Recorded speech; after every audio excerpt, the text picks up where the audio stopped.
Salah satu problem yang dihadapin oleh perusahaan-perusahaan di era sekarang ini adalah turnover karyawan yang cukup besar. Nah, lewat video kali ini saya akan membagikan ke Bapak Ibu semuanya bagaimana cara membuat karyawan itu betah dalam sebuah perusahaan.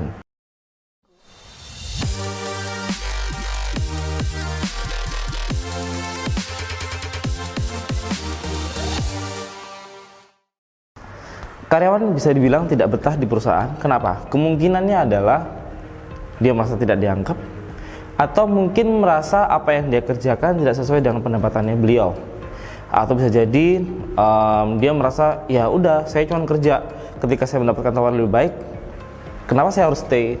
Nah, di video kali ini saya akan memberikan beberapa tips ke Bapak Ibu semuanya bagaimana cara membuat karyawan itu betah dalam satu perusahaan. Tips yang pertama adalah berikan gaji yang sesuai atau berikan pendapatan yang sesuai. Nah, di sini artinya apa? Ketika satu karyawan bekerja dengan load pekerjaan yang mungkin bisa dibilang memerlukan resiko yang cukup tinggi, maka dari pihak manajemen perusahaan wajib untuk memperhitungkan setiap apa yang sudah dikerjakan, yang mana tentunya harus dengan nilai yang sesuai, Bapak Ibu semua ya. Jadi biar tidak karyawan tuh merasa tidak dirugikan, karyawan juga merasa oh saya dihargai dengan apa yang sudah saya kerjakan sampai sebanyak ini, saya juga mendapatkan dengan nilai yang pantas, seperti itu. Tips yang kedua adalah adakan liburan staf yang rutin dalam 1 tahun dengan periode tertentu. Ini mungkin bagi sebagian orang merupakan satu pemborosan atau mungkin hanya buang-buang duit saja. Tapi dari sisi psikologisnya karyawan, mereka bisa merefresh kembali, mereka bisa menyegarkan otak mereka dari apa yang menjadi rutinitas mereka dalam perusahaan. Kerja setiap hari 8 jam, pekerjaan seperti itu banyaknya. Nah, lewat kita liburan ini itu bisa merubah kejenuhan mereka menjadi sebuah semangat baru, spirit baru bagi karyawan, dan juga bisa menjalin satu keakraban yang lebih akrab lagi antara satu tim dengan tim yang lain, seperti itu. Tips yang ketiga adalah rutin mengadakan diskusi karyawan dengan atasan. Ini mungkin sudah dilakukan di beberapa perusahaan-perusahaan, tapi ada juga yang belum. Fungsinya untuk apa sih? Nah, seorang karyawan pasti memiliki sebuah unek-unek atau saran dan masukan bagi perusahaan. Nah, itu wajib kita adakan rutin mingguan terkait meeting bareng atau mungkin ngobrol santai, diskusi bareng antara karyawan dengan atasan. Biar atasan juga tahu apa yang sedang dihadapi oleh karyawan-karyawan kita. Jadi itu mereka merasa lebih didengarkan. Bisa jadi ide-ide mereka bisa menjadi satu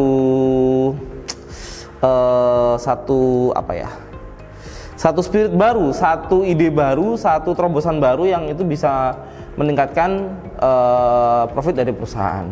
Tips yang keempat adalah apresiasi setiap apa yang dikerjakan oleh karyawan. Nah, apresiasi di sini bisa jadi liburan tahunan, atau mungkin penghargaan, atau mungkin tunjangan bonus, atau mungkin dalam bentuk apapun.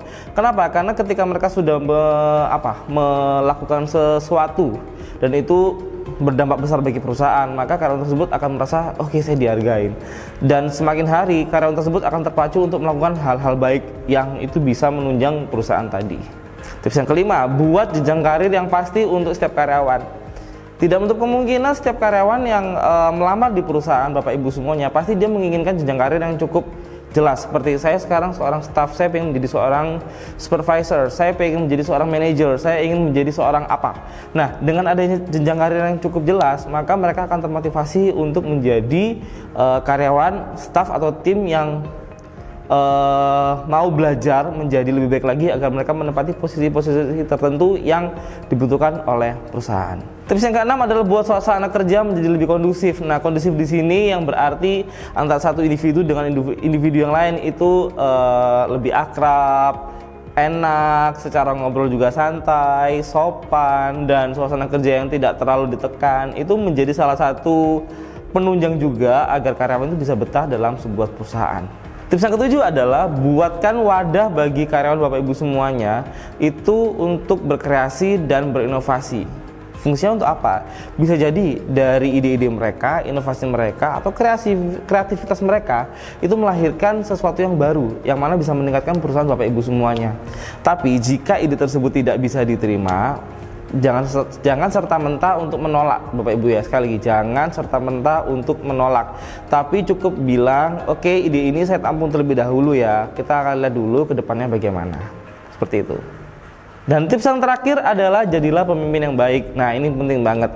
Kenapa? Ketika kita sebagai seorang pemimpin atau kita sebagai seorang leader tidak bisa mengayomi anak buah kita, tidak bisa mengayomi tim kita, tidak bisa memperhatikan tim kita, maka mereka akan seperti, ya sudah, saya bekerja sebagai mesin saja.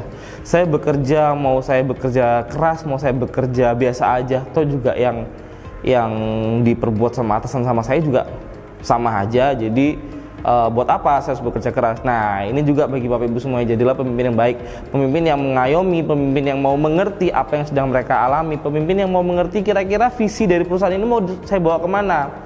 Kira-kira dari teman-teman semua ini, dari karyawan-karyawan yang saya punya ini, kita bisa bekerja sama di bidang apa untuk bisa, ayo kita bisa angkat ini bareng-bareng, seperti itu.